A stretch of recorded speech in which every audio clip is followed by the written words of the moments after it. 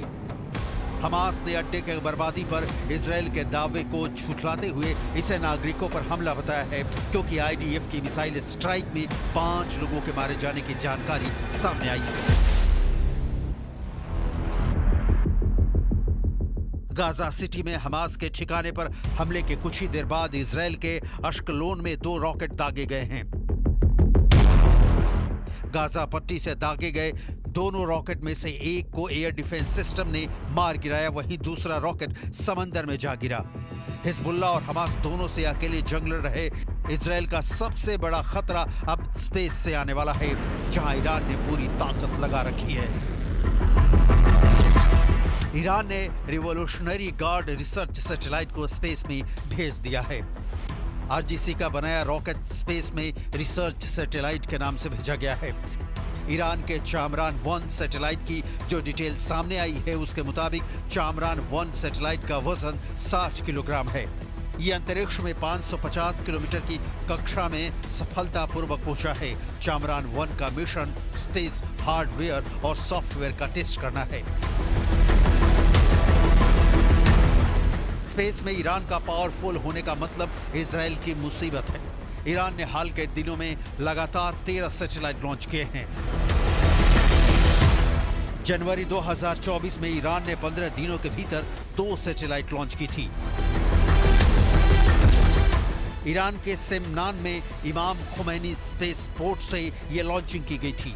जिन satellite को space में भेजा गया था, उनके नाम मेहदा, केहान 2 और हत्फ 1 बताया गया था।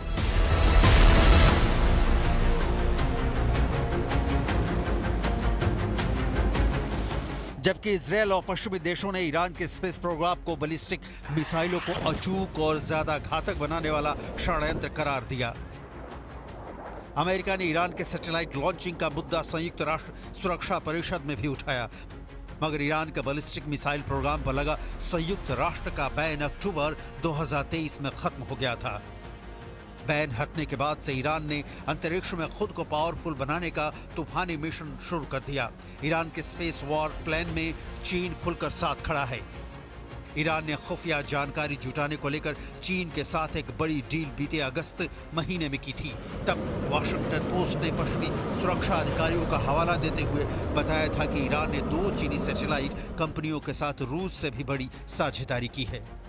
इस डील में ईरान की इस्लामिक रिवॉल्यूशनरी गार्ड्स को चीनी कंपनियां तकनीकी सहयोग देंगी। IRGC और रिमोट सेंसिंग सैटेलाइट टेक्नोलॉजी को एक्सपर्ट कंपनी के साथ लेन देन होगा। बिग डील का मकसद इजराइल और मिडिल ईस्ट में सैन्य टारगेट्स की हाई रिजोल्यूशन निगरानी है। चीन के साथ ईरान की डील ने अमेरिका, इजराइल के साथ यूरोप की धुकधुकी बढ़ा दी है।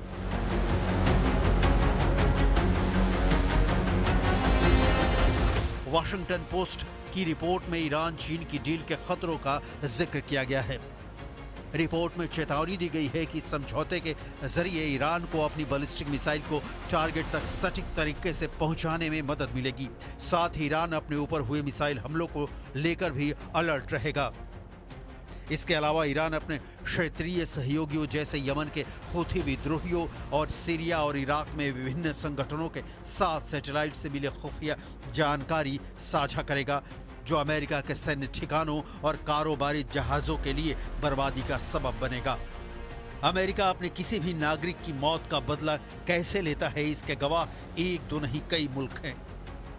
अमेरिका की मार झेल चुके इराक को देख लीजिए, 20 साल तक सुपर पावर का ताप झेल चुके अफगानिस्तान को देख लीजिए। अमेरिका दुश्मन को तब तक मारता है जब तक वो बेदम ना हो जाए।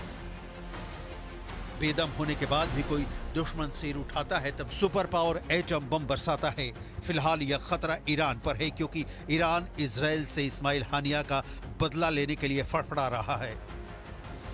चीन और रूस की शह पर अमेरिका को आंख दिखा रहा है, लेकिन युद्ध के हालात में ईरान का साथ कौन देगा, इसकी कोई गारंटी नहीं है।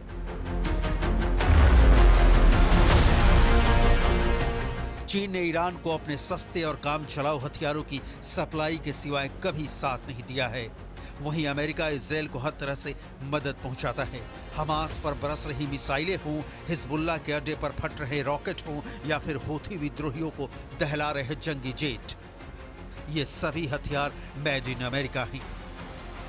स्पेस में भी अमेरिका ही सुपर पावर है जिसकी अपनी स्पेस आर्मी है। अमेरिकी सैटेलाइट भी दुनिया में बेजोड़ माने जाते हैं।